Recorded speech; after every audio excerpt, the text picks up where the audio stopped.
This video is brought to you by 5paisa.com. Download the app now. Job interview में क्या जवाब दोस्तों ने दिए थे?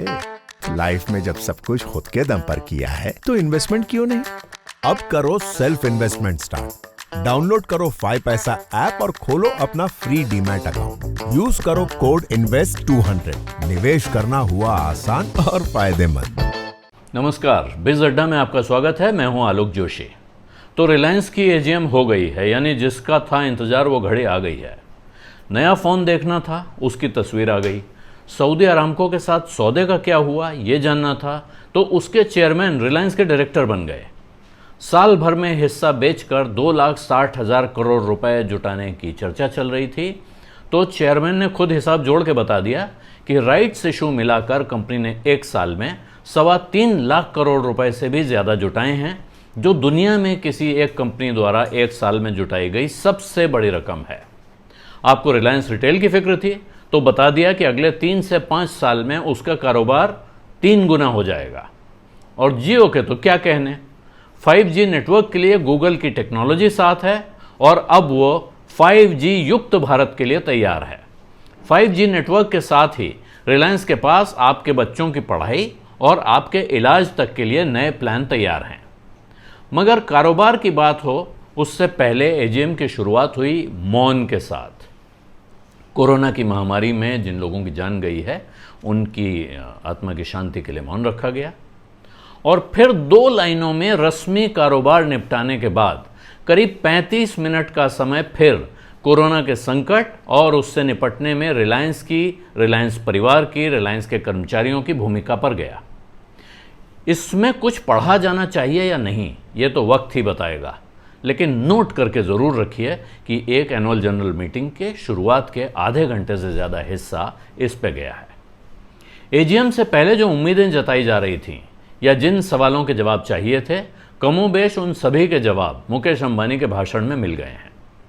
सऊदी अरामको के चेयरमैन यासिर अल रुमायन अब रिलायंस के बोर्ड में इंडिपेंडेंट डायरेक्टर होंगे।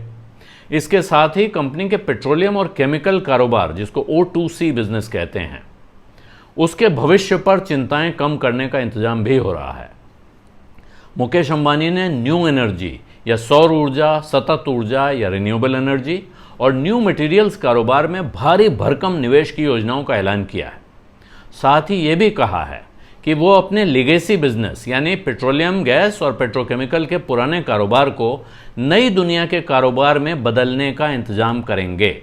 यही नहीं, उन्होंने कहा कि जिस जामनगर में अब तक का कारोबार फला फूला है, जिसे उन्होंने एक पालने कहा कि cradle of our old energy business will now be the cradle of our new energy business, यानी जहां हमारा पुराना कारोबार शुरू हुआ था वहीं से हमारा न्यू एनर्जी का कारोबार भी शुरू किया जाएगा। और इसके लिए न्यू एनर्जी का अर्थ है सौर ऊर्जा, हाइड्रोजन और न्यू मटेरियल कारोबार। इसके लिए 4 भीमकाय कारखाने यानी गीगा फैक्ट्रियां बनाई जाएंगी। और फिर अपने लिए ही नहीं, रिलायंस दूसरों के लिए भी ऐसे ही कारखाने बनाने का कारोबार अलग से शुरू करेगा। एक नया डिवीजन इसके लिए आ रहा है और उन फैक्ट्रियों को फाइनेंस करने का इंतजाम करने के लिए भी एक डिवीजन खड़ा हो रहा है, जो इस तरह के कारोबार की फाइनेंसिंग करेगा। कंपनी ने कहा है कि 2030 तक वो कम से कम 100 गीगावाट सौर ऊर्जा बनाने लगेगी, यानी इतने बड़े पावर हाउस एक तरह से उसके पास होंगे। और इसका 1/3 हिस्सा कहां से आएगा? भारत के गांव में लोगों की छतों पर लगे हुए पैनलों से आएगा। यही नहीं, कंपनी ने 2035 तक नेट कार्बन जीरो होने की योजना भी सामने रख दी है, यानी कंपनी के किसी भी कारोबार से जितना धुआं उठेगा या जितना कार्बन वातावरण में जाएगा, उसके मुकाबले वो उतनी ऑक्सीजन बनाने या कार्बन को खत्म करने का इंतजाम कर लेगी। कंपनी ने पिछली बार जो 4 ग्रोथ इंजन बताए थे, वो 4 अलग अलग कंपनियां कब बनेंगी, इसका जवाब तो सामने नहीं आया है। लेकिन अब 2 और नए कारोबार पनपते दिख रहे हैं, जिनका जिक्र अभी मैंने किया। एक है दुनिया भर में दूसरों के लिए गीगा सोलर एनर्जी प्लांट बनाने का बिजनेस, और दूसरा ऐसे कारोबार के लिए पैसा जुटाने और फाइनेंस करने का काम।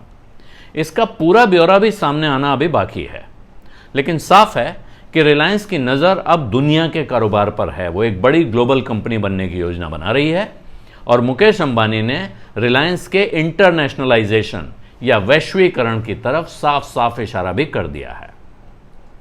एक और बड़ी बात है कि जो कंपनी पॉलिएस्टर के कपड़े बेचने के कारोबार से आगे बढ़कर पेट्रोलियम, रिफाइनरी और गैस क्रैकर जैसे कारोबार में चली गई थी, यानी आम आदमी से पूरी तरह दूर हो चुकी थी, अब रिलायंस रिटेल और जियो जैसे कारोबार ने उसे फिर से एक बड़ी कंज्यूमर कंपनी बना दिया है।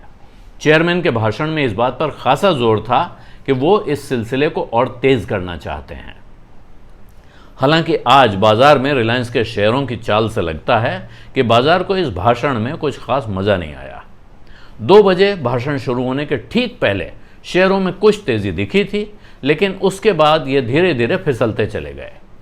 इसकी वजह शायद यही हो सकती है कि जितना कुछ कहा गया उसका अंदाजा बाजार को पहले से ही था, यानी उम्मीद से बढ़कर कुछ नहीं आया।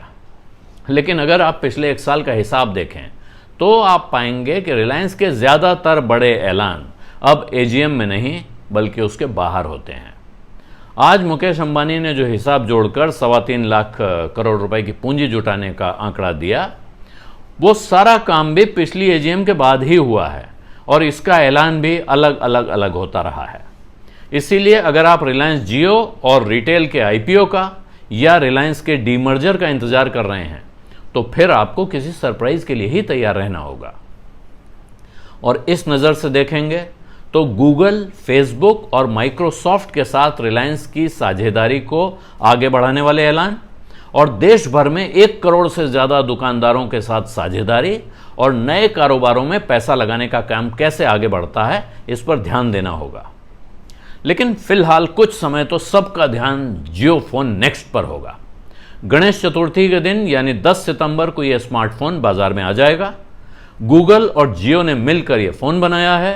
ख़ास तौर पर भारत के लिए तैयार किए गए एक एंड्रॉयड ऑपरेटिंग सिस्टम से यह फ़ोन चलेगा और इसमें आवाज़ से काम करने वाले वॉइस असिस्टेंट के अलावा स्क्रीन पर लिखे हुए को पढ़कर सुनाने का इंतजाम भी है। कैमरा भी दमदार है और कई और फीचर भी। लॉन्च से पहले तक अब इस फ़ोन के बारे में बहुत कुछ पढ़ने और सुनने देखने को मिलेगा। दावा है कि यह भारत का ही नहीं दुनिया का सबसे सस्ता ऐसा स्मार्टफोन होगा। अब सवाल यह है कि फ़ोन जब सामने आता है, आपके हाथ में आता है, तो आप उसका कैसा स्वागत करते हैं। शायद इससे ही तय होगा कि क्या ये रिलायंस का दुनिया को अपनी मुट्ठी में करने का सपना पूरा करने में एक बड़ी भूमिका निभाएगा या नहीं। बिज़ अड्डा में आज इतना ही। इजाज़त दीजिए। नमस्कार।